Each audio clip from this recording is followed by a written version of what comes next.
Whilst we wait till everyone joins us, in case you're seeing this later, I'm Philip Jones from Martini Whisperer. Thanks for tuning in. We're going to be about 15-20 minutes or so talking to Jens Josefsson from Denmark and Sweden. Zam, welcome. Good to have you along. Have you got a drink with you? It's cocktail hour. And Simon and Nina, all the right people are here. Lovely, thank you. I hope you came prepared. It is cocktail hour. It's 5 o'clock. And here's our guest of honour, Jens, who's going to join us in a second once he puts his request in. I'm Philip Jones, Martini Whisperer, and we're going to be spending about 15-20 minutes, probably a bit longer, talking to Jens about Scandi gins and some really exciting things happening in the Northern Hemisphere. And so when he presses the request button, I'll get that going. Meanwhile, I'll just have a little sip. Here's to you. Hope you're all well. I'm glad to have you along. Cheers. Have you noticed cocktail hour starts a little bit earlier during this kind of weird time we have, which is fine by me, really. Probably goes a bit longer as well than an hour. You got to do what you got to do, right? So, and Borobar, lovely to have you along. Most welcome. Now, as we go along, you'll be able to ask questions and things, and you'll get a request here. So let's bring Jens into the picture. Here he comes. The magic of Insta. Any second now? Here he is. Well, hello, my friend. How are you? Good morning. How are you? I'm fine. Now, I realise it's about 9 o'clock in the morning, your time, yes? Yes, it is. So this is pure water, actually. I needed to have something to say cheers with you. I'm disappointed. I'll have yours if that's okay. It's true. Thank you. It's lovely to meet you. Friends, Jen's been writing for my website for many years. We talk all the time on Messenger and Insta chat, but we've never actually seen each other or actually spoken to each other. So it's long overdue. So it's really, thank you for making the time today to have a bit of a chat, my friend. Thank you. Really nice to see you and meet you in this way. Likewise. Now we've got some nice people from all around the world tuning in. So guys, this gentleman, let me introduce you to him. So now, how's this for a life? He's got his own web company. He's like a .com kind of guru guy. He lives on this beautiful island with his partner and 2 gorgeous dogs in between Sweden and Denmark. And he's got all the gym we can imagine sitting behind him here. So I think he's better situated than most of us right now to socialise. I think you're doing okay, my friend. Actually, I think I am. It's true. So you've done about a dozen articles for the site the last few years, and there have been a range of Norwegian gins and Scandi. I'm just dubbing them Scandi gins for the purpose of the conversation. And hello, Raw Fox Gin, just tuned in. Thanks for coming along. Well, let's start with the important things, shall we? What's the best thing you've drunk lately, the last week? The best thing I've done? Drunk. Drunk, okay, that makes more sense. I read this thing on Elephant Gin's Instagram. They have a thing they call a sundowner. And the concept is if you're, for example, is on a safari in Africa, after dinner, when the sun is starting to set, people move outside, they sit outside, they have a drink, they watch the sunset. And that concept is called to have a sundowner. Right. I'm mad about this. And we're living right on the beach, on the side of the island where the sun is setting.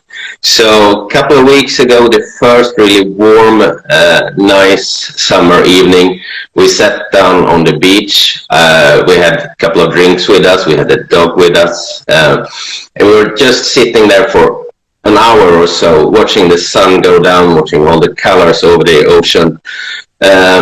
And not so surprisingly, I had a martini. Mm-hmm. I had a martini made with Stockholm's Bränneri Navy Strength, as you are familiar with. Exactly. There's not much it's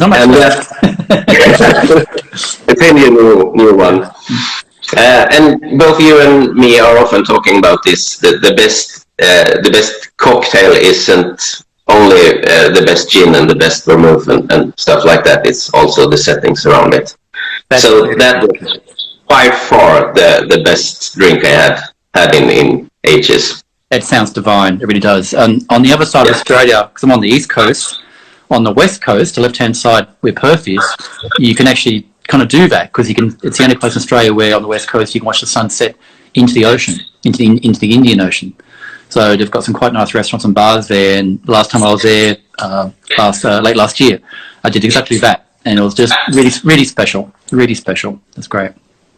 Yeah, I love it. Let's now you've been writing about gin for a while now, but can you cast your mind back to, was there an epiphany along the way that kind of turned you on to how good gin can be? I remember for my part it was I don't know, maybe 15 odd years ago, Martin Miller's gin had just come out, and there was a really good bar here in Canberra, and David Nguyen Liu, who's now head bar manager at a bar called Manhattan in Singapore, he had a bar here in Canberra. Very, very lovely fellow. Anyway, so he had the first bottle of Martin Miller's gin, and it was the first of those kind of new wave super premium kind of styles, and he made a martini for me, and it was just like, oh, now I get it. Yeah, it's like just this elevation or so. So was there a moment like for you, a certain gin that turned you on to gin? Yeah, actually it was, and it was quite a strange gin in a way. It's called Pink 47 gin. Do you know about it? I've heard of it, yes. I've not tried it. It's a good gin from UK. It's kind of an odd bottle. Both the name and the bottle is inspired by some diamond. It's called Pink 47 or something like that. So it's not a pink gin, it's way before that time. This is 5-6 years ago. We've been just starting drinking more gins at home and making martinis and making gin and tonics.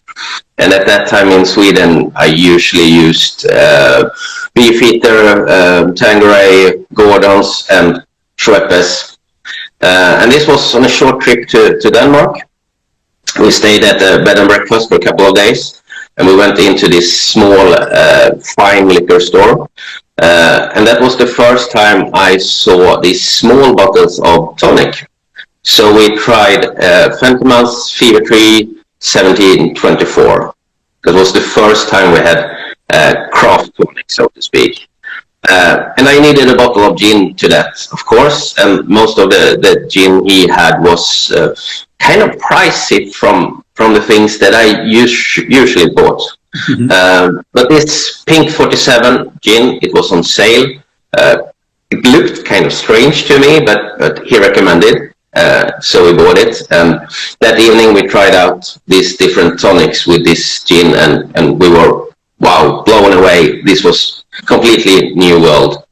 And that kind of sparked the interest and made us realize that different gin means a lot of different things. And also, trying these new tonics made me realize that probably if I choose different kind of vermouths, I get different kinds of martinis. So that was really, this is, I think, 6 years ago. That was really a starting point for us. That rings true, and I think we're very blessed to live in the age we live in. I call it the golden age, really, isn't it? Yeah.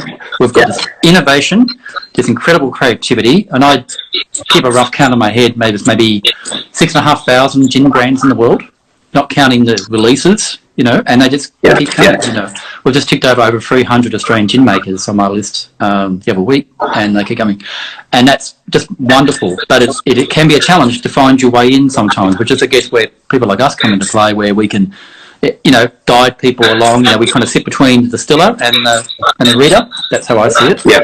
And so on. So again, all right. Let's talk about gin's your definition now. In my experience. And this is how I describe when I talk to people about different types of gin. Different countries, different cultures have a different premise of gin making. So yes, you might have a London dry style gin or a new Western or contemporary style gin or so on. But when I think of Scandinavian gins, they seem to be more subtle, more closely woven in their botanicals, richer on the palate, a bit more viscous. I'm generalising a lot, I know. But I think, am I right in thinking is because that comes out of a different drinking culture? It's like a bit like the Dutch have Jennifer and they drink their gin just neat, traditionally speaking. Am I right in thinking that? Yeah, I think you are. I've described it Swedish gin like London dry style with extra everything. I think we don't have that far gin culture far back. So I think we tend to look a bit to the London dry style, the gin from UK. And then we try to make it a kind of Scandinavian twist. Most gin is made with somewhere between 7 and 12 botanicals, whereof 1 or 2 is quite unique for that brand, though, and often Scandinavian style of botanicals. Mm-hmm. So I think you're right, yeah. How do people drink it generally? Like, was there, you mentioned before there wasn't a deep gin drinking culture in, say Denmark or Sweden. Did they drink it at all? What was it, any... Gin and tonic is by far the most common way to drink gin in Scandinavia right now. And even if we go further back, I would say that was the main way to drink it. And if we look back 10, 15, maybe 20 years ago when I worked in restaurants and bars, we really didn't care about what gin we had. It was Gordon's or something even cheaper, Schweppes or perhaps even those kind of bar, pistol. We've come a long way. We've all come a long way. Yeah, absolutely. But that was the way we would drink gin in Scandinavia mostly. But with this new boom, lots of new gin, new styles.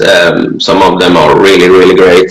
I think many Scandinavian gin makers are making cask gin. So people are starting more and more to drink gin neat and enjoying it that way. And I also think we're coming closer, and especially during these times, to make more cocktails at home, to kind of rediscover the old classic cocktails. Some of them aren't that difficult to make at home, actually. So I think people getting braver and trying more things. That's very interesting. And just for the benefit of everyone who's joined us just now, welcome everybody. I'm talking to Jen Josefsson, who's on the island of, did I get this right? Lasso? Is that how you pronounce it? Yeah. Yep. Yeah. Thank you for that. Who's contributed to our website, Swedish and Scandi Gin aficionado and connoisseur. And you're also we're going to talk about your book that you're working on about Swedish gin. So let's mention that. So you're at the right time, right place, literally, aren't you? Because you've had this renaissance, or this boom, evolution of, Danish, I'm guessing Finnish, Norwegian, Swedish, and so on. Even Finland, maybe, make some gin. Yeah.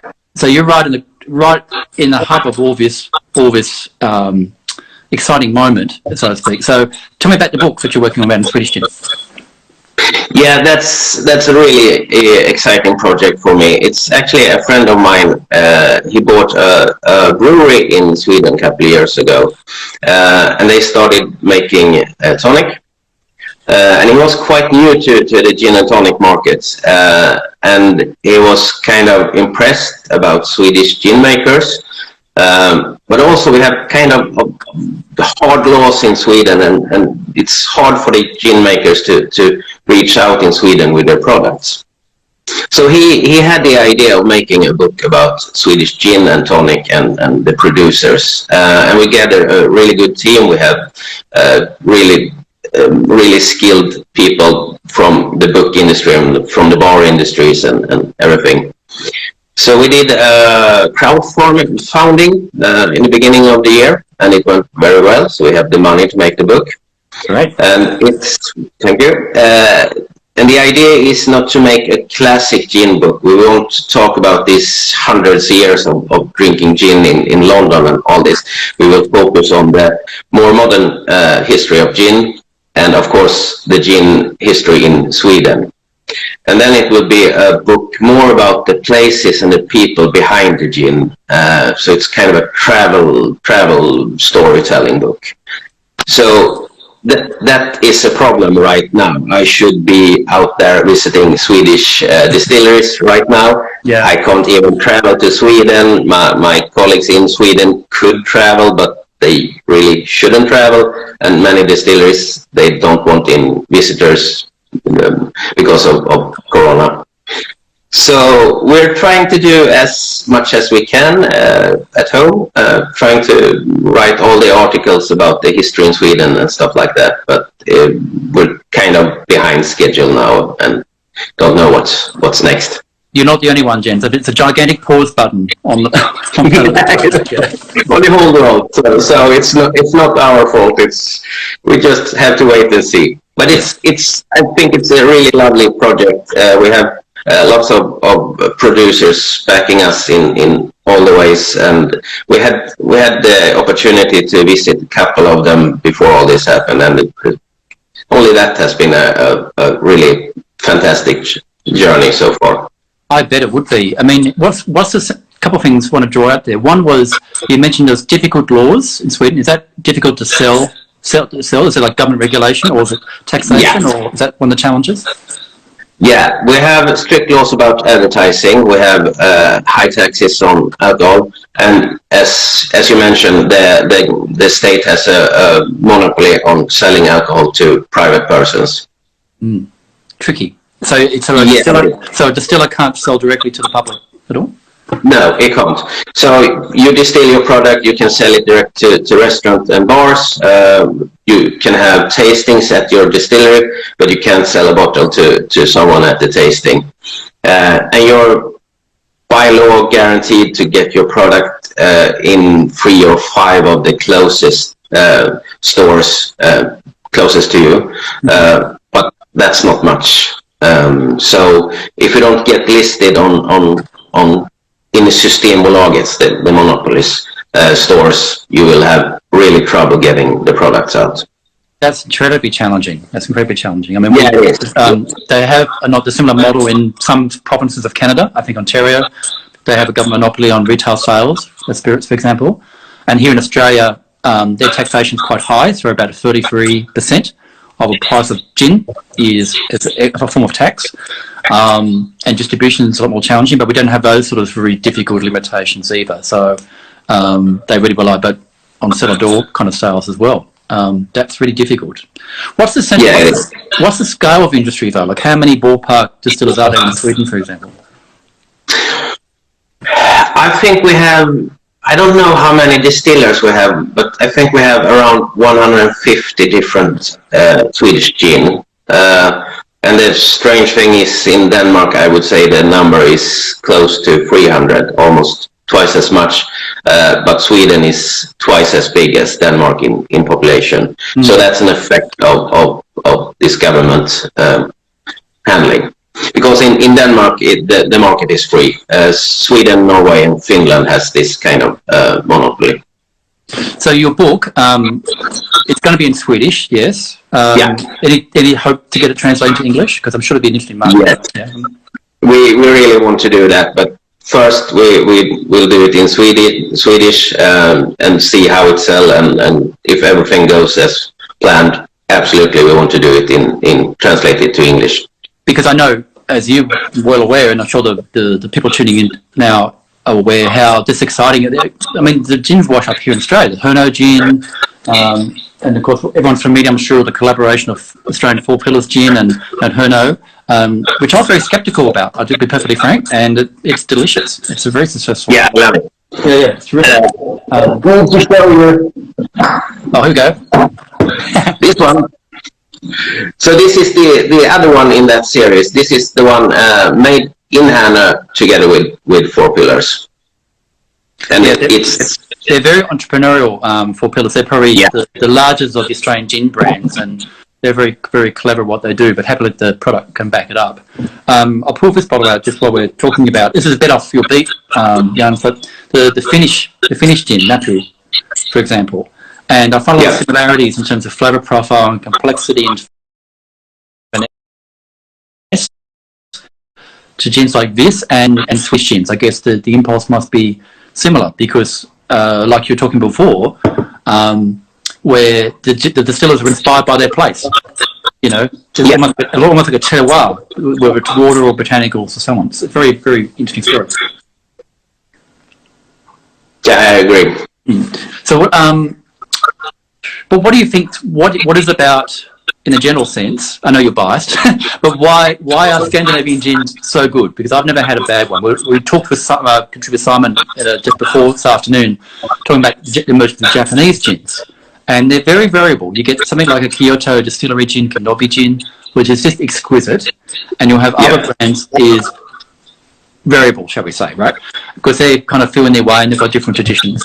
And it's a very interesting sort of dynamic at play at the moment. So Japanese gin, in terms of quality, you just can't say they're great. But from my experience, Scandinavian gins across the board have just been really excellent. So is there something culturally there, or what do you think's going on?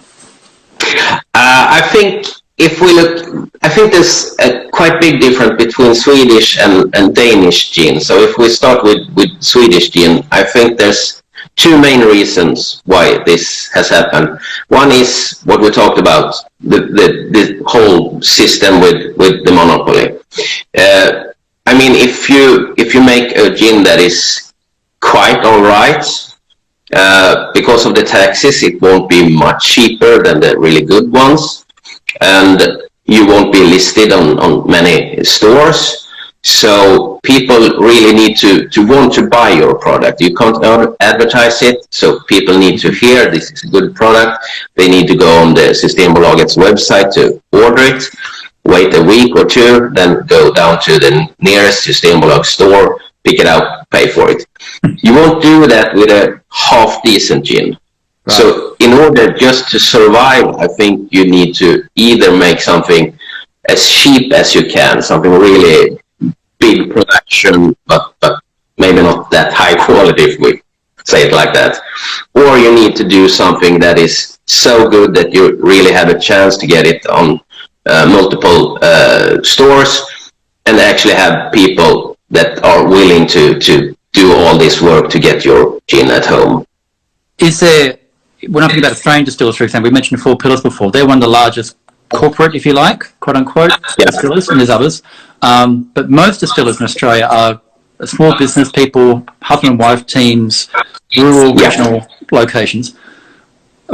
But given what you just described, is there a situation where these distillers actually have a fair bit of investment sitting behind them too to absorb the risk, or is there a shape or size of how they operate? Most of the distillers in Sweden are really small. It's father and son. It's just one person or a couple or something like that. They start out really small. Perhaps one of them are still having a day job that pays the bill, and they distill during nights, and they have friends helping out with bottling and stuff like that, until they really take speed and start to sell more. You talk a lot about Four Pillars. Hannah is in many ways our Four Pillars. I think they're about 10 people right now. They sell stocks, so they kind of grew in that way, and they are being the big brand in Sweden. And they are also the second reason I would say that Swedish gin is so good, because they were first. They kind of set the bar, and they actually, to be honest, I'm a bit biased, but they're making really, really good gin. So if you're trying to follow them, you have to do something nearly as good anyway. And they're very friendly, they're very, very helpful, they're very open. So I think they have actually hands-on helping new distillers in Sweden, and by that sharing their knowledge and ways, so to speak. That's very interesting, John, because the dynamic is similar here still. Even though it's big, it's a lot of players, the market share is tiny. It's only about maybe 2% of the overall spirits market, might be Australian craft spirits. And then you've got hundreds of people within that. But there's still collaboration and still support, which is great, because the philosophy, I guess, generally speaking, is that there's enough for everybody to go around. Just everybody can rise together and carve out their own space. It'd be fascinating. The more Swedish craft producers, the more products, the more attention they can get together, and the more they can rise awareness and sell more together. I think that's general idea, and that is something that we're trying to do with the book as well. Understand. For everyone who's just joined us, thank you for tuning in. This is Josefsson joining us from the beautiful island of Lasso, which is more Denmark than Sweden, yes? Yeah, Yeah. it's the Danish island between the countries, but closer to Denmark. So EU, so cool. Anyway. We love it. And he's a contributor to our website, expert on Swedish gin, and he's got a book coming out hopefully soon on Swedish gins as well. So we're having a nice little chinwag about the industry over there. If you've got a question, by all means, type away, and we've got a few minutes left. And if you missed the rest of it, this has been recorded, and it'll go on my YouTube channel the next day or so you can catch up on what we've been talking about. Let's flip the question for a minute. Have you got a question for me, just for a change? I have a lot of questions for you. So what's your favorite thing you have been drinking lately? Well, I know you haven't been to many bars, so... No, I'm okay. I can last.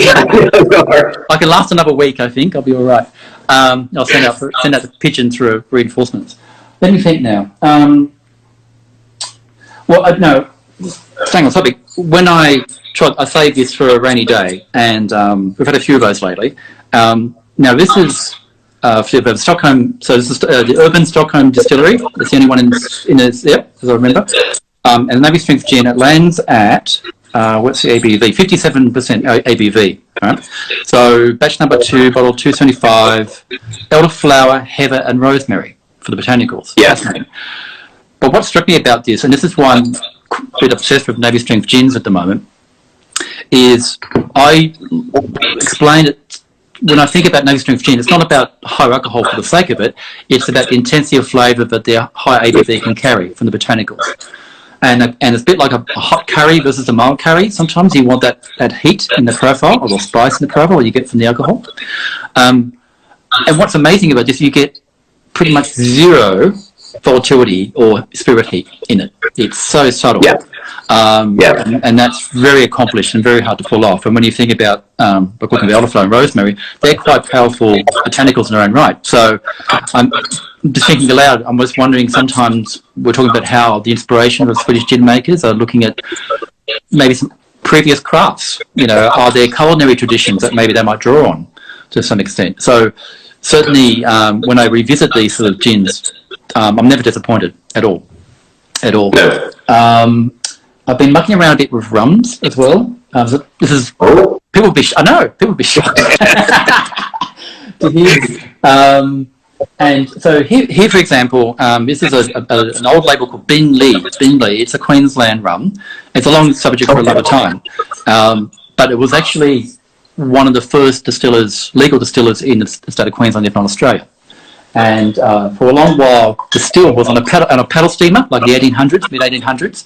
So he'd go up the rivers where they grow the sugarcane, get the sugarcane on a legal still, and make the rum, and then sell it downstream down towards Brisbane. And the government was always trying to catch him. Eventually it ran aground and the thing exploded. But they kept the still. And they kept the liquor licence, number 1. When they finally did track him down and make him legitimate, he got the first liquor licence in Queensland, and this company basically inherited that liquor license. And for a long while, they were kind of a very commercial rum company, and they've resurrected themselves, so to speak, and now are going back to their craft roots at scale, but still craft roots.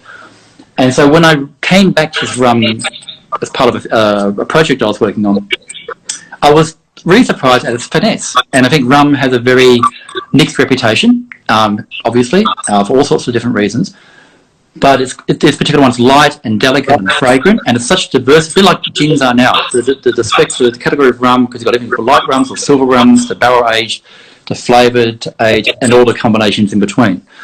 So I don't go there very often, but it's a very interesting category to explore, because if you can find a really, really nice rum, there's a lot of complexity there, but you have to pick your moment, clearly, and something like that.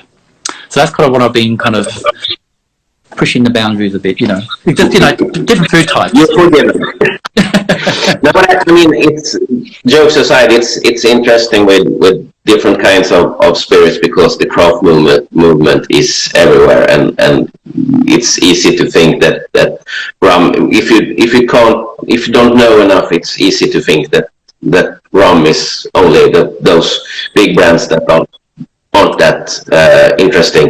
But you can say the same thing about gin. People who doesn't know gin really and have basically just been trying Beefeater and Gordon's, and they have their idea what gin is, and we know it's so much more than that.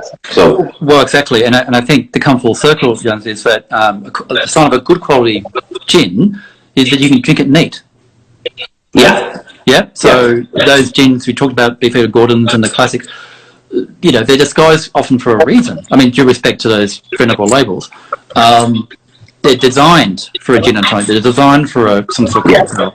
Whilst craft spirits, many of them, and this is a trend I think that's going to take on more and more and more, but just on ice or a splash of soda or something that, and we talked before about really good tonic waters, where you can actually taste the gin, Curl Surprise. So I think people are now more confident in their choices. And they're more confident in their permutations, but they still need a way in to go, okay, I spent $80-90 in this bottle. How do I enjoy it? I don't want to waste it, so how do I enjoy it? So I think that guidance is really important for a lot of people too. Yeah. So everybody who's just joined us, we're about to wrap. This is Jen Josefsson, all the way from beautiful Lasso in Denmark. He contributes to my website, writing about Swedish and other sort of Scandinavian gins. This has been recorded, so I add it to my YouTube channel next day or so. So if you've just joined in and missed the rest, a conversation about Scandinavian gins and gin in general, you'll be able to catch up then. I think we've had a great time today. Thank you so much for getting up early and sharing your insights today. It's great to see you at last, finally. Great to see you. Thank you for having me. And, well, cheers anyway. Cheers to you. Hope we see you soon. Take care. Thanks again. Everybody who's tuned in, hope you enjoyed the conversation. Really, really appreciate you listening. Have a great drink. Stay well. And I'll see you soon. Bye for now. Bye-bye.